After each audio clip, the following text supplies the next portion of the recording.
Hi guys, welcome back Shweta Mahesh official. இன்னைக்கு என்ன video பார்க்க போறேன்னா, ரொட்டியும் தக்காளி தொக்கும் பண்ண போறேன். பார்க்கலாமா வாங்க. அதுக்கு ஒரு கடாய் வச்சுட்டு அதுல ஒரு 4 ஸ்பூன் எண்ணெய் ஊத்திட்டு, எண்ணெய் நல்லா காஞ்ச பிறகு கடுகு போட்டு பொரிச்ச உடனே 1 ஸ்பூன் சோம்பு, ஒரு 10 பல் பூண்டு தட்டி அதிலே போட்டு நல்லா வதக்கிக்கலாங்க.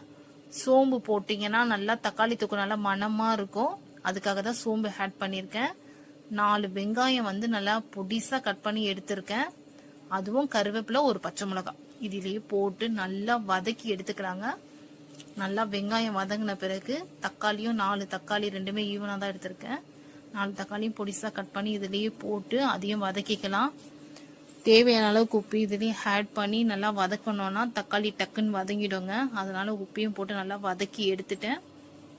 வதங்கினதுக்கு அப்புறம் வீட்டு குழம்பு மிளகாய் தூள் தான், அது 2 ஸ்பூன் இதுல போட்டுட்டு தண்ணி பதத்துக்கு ஏற்ற மாதிரி பார்த்து ஊத்திக்கலாம். ஊத்திட்டு நல்லா கொதிச்சதுக்கு அப்புறம் தட்டு போட்டு மூடி வச்சிருந்தாங்க. வச்ச பிறகு நல்லா மிளகாத்தூள் ஸ்மெல் போயிடும். நீங்க தட்டு ஓபன் பண்ணி ரொம்ப நேரம் வச்சிருந்தீங்கன்னா மிளகாத்தூள் ஸ்மெல் போகாது. தட்டு போட்டு மூடி வச்சீங்கன்னா டக்குட்டு போயிடுங்க. இப்போ மாவு ரொட்டிக்கு பிசைஞ்சுக்கலாம். கோதுமை மாவு எடுத்திருக்கேன். மாவுல தேவையான அளவுக்கு உப்பு போட்டுட்டு தண்ணி ஊத்தி நல்லா பிசைஞ்சுக்கலாங்க. பச்சை தண்ணி தான் ஊத்திருக்கேன். நல்லா பிசைஞ்சுக்கலாம்.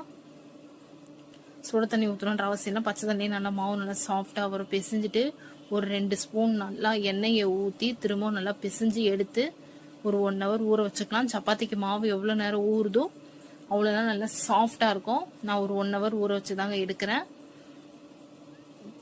இப்போ தக்காளி தொக்கு பார்க்கலாம். நல்லா சுண்டி நல்லா கெட்டியா வந்துடுச்சு. இப்போ பொடிசா கட் பண்ண கொத்தமல்லியும் இது மேல ஆட் பண்ணி இறக்கிட்டா சுவையான தக்காளி தொக்கு ரெடி. இதுதாங்க என் ஸ்டைல் தக்காளி தொக்கு. நீங்களும் உங்க வீட்டுல ட்ரை பண்ணி பாருங்க, நல்லா வரும். இப்போ சப்பாத்தி மாவு பாருங்க நல்லா சாஃப்ட் ஆயிடுச்சா. இத உருண்டை பிடிச்சி எடுத்துக்கலாங்க. உருண்டை சைஸ் நல்லா பெரிய சைஸா எடுத்துக்கலாம். எடுத்துட்டு நல்லா ரவுண்ட் பண்ணிட்டு சப்பாத்தி மாவு வச்சு நல்லா தேய்ச்சிக்கலாங்க. நல்லா நீட்டா நல்லா நெய்ஸா பெருசா வர அளவுக்கு தேய்ச்சிக்கலாம். நல்லா தேய்ச்சிட்டு ஒரு ஸ்பூன் எண்ணெய இந்த மாவுலயே ஊத்தி நல்லா ஃபுல்லா ஸ்ப்ரெட் ஆகிற அளவுக்கு கையை வச்சு நல்லா தேய்ச்சிக்கலாங்க. நல்லா தேய்ச்ச பிறகு இது ஒரு மடி மடிச்சுக்கலாம்.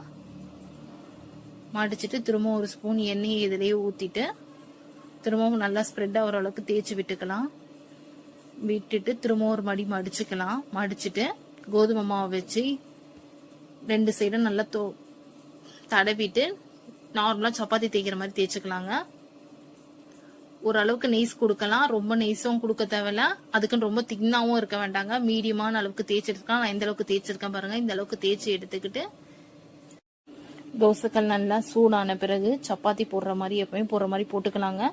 சப்பாத்தி எப்பவுமே தோசைகள்ல போட்ட உடனே எண்ணெய் ஊற்றக்கூடாதுங்க. சப்பாத்தி அந்த பச்சை மாவு டக்குன்ட்டு உங்களுக்கு எண்ணெய் இழுத்துரும். அதனால ஒரு 2-3 தடவை நல்லா தோசைக்கல்லையே திருப்பி திருப்பி போட்டுட்டு சப்பாத்தியில நீங்க எண்ணெயை ஊத்துனீங்கன்னா எண்ணெய் நிறைய தேகவப்படாது. 2 ஸ்பூன் எண்ணெயிலே சப்பாத்தி சுட்டி எடுத்துடலாம். நல்லா சாஃப்டாவும் இருக்கும். அதனால நீங்களும் இதே மாதிரி ட்ரை பண்ணி பாருங்க. ரொட்டி ரெடிங்க. இப்ப பாருங்க, இது மாதிரி லேயர் லேயரா தாங்க வரும். இது மாதிரி நீங்களும் ட்ரை பண்ணி பாருங்க. சப்பாத்தி சாப்பிடாத எல்லா குழந்தையும் சாப்பிடும். இந்த வீடியோ உங்களுக்கு பிடிச்சிருந்துச்சுன்னா எங்க சேனலை சப்ஸ்கிரைப் பண்ணுங்க, லைக் பண்ணுங்க, ஷேர் பண்ணுங்க, கமெண்ட் பண்ணுங்க. பாய்.